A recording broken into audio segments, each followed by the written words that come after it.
lot of listeners out there who are maybe planning to, go to a different country, a different city, probably in the same country that they're in.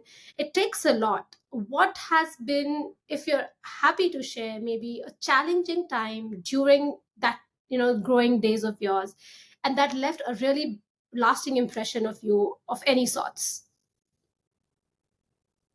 Yeah, this is such a great question. And yeah, there's definitely one glaring memory that stands out for this. And, I guess when you're growing up, you've got to get really clear on your goals and what you stand for and why you're doing what you're doing. And so to touch on your question as to when I went to Paris and France to learn French, I was really young. I wanted to basically absorb the language and just be immersed in it to really understand the ins and outs of this beautiful language. And so, my goal was to be fluent in French. And the reason I was doing that was because I really wanted to be able to converse in another language with a whole nother population of people. There's a whole literature out there written in French. There's, you can have these beautiful conversations. I think it's really great for the mind. It's like doing Sudoku challenges every minute. It's keeping you alive and active. And I've just always loved the sound of French. And so I guess a challenge that I encountered when I was over there was before I left, we had an agreement that I would go and stay with this host family, and then I would do 6 months there, and then afterwards the host families, their daughter would then come back to Australia with us and stay there. But whilst I was over there, the host family actually decided that they didn't want to go to Australia afterwards. And actually, there was a bit of an age difference between myself and the host daughter. And she didn't want to go to Australia anymore. She actually just wanted to stay in school with her friends in Paris and just continue on that path, which is totally fine.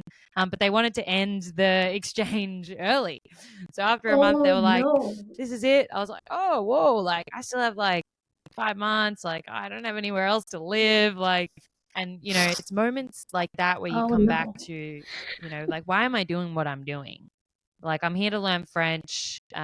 This is really hard. I could just go home right now. But I decided to stay, and I spoke to a lot of people at school and found someone else that could basically host me for 5 months. So yeah, I changed families. I lived with them. And I guess like the moral of the story here is just get really clear on your vision and why you're doing what you're doing, because when challenges arise, it's going to be hard, but you need to come back to the purpose.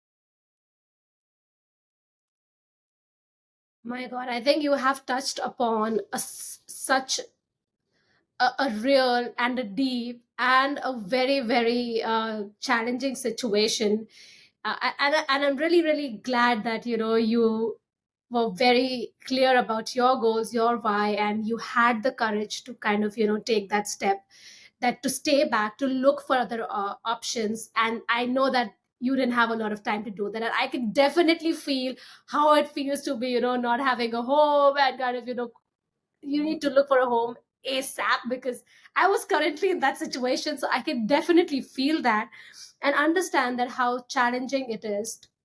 When people say, oh, you need to be positive, at the time of, when you have the most challenging situation, it's more about, I think, from what I understand, it's more about the mindset. You don't know about being positive or negative about something, but it's more like, telling yourself, psyching your mind that this is your new normal, get used to it and get to the next step. So I think you did that, and I'm so happy and grateful that you have shared that with us, because a lot of people, especially the youth, when we face challenges, when we face an obstacle, we tend to kind of, think that what is the whole purpose? Why am I struggling? Why do I need to cry every night for this? Why do you need to do certain things? Should I just kind of just leave? But that's when you need to ask that, what is the goal? Why are you doing it? Every situation that happens and every step that you take, difficult or easy, it's all part of your journey, and you have to go through it if you have to sort of reach there. So it's really nice kind of embracing your challenges.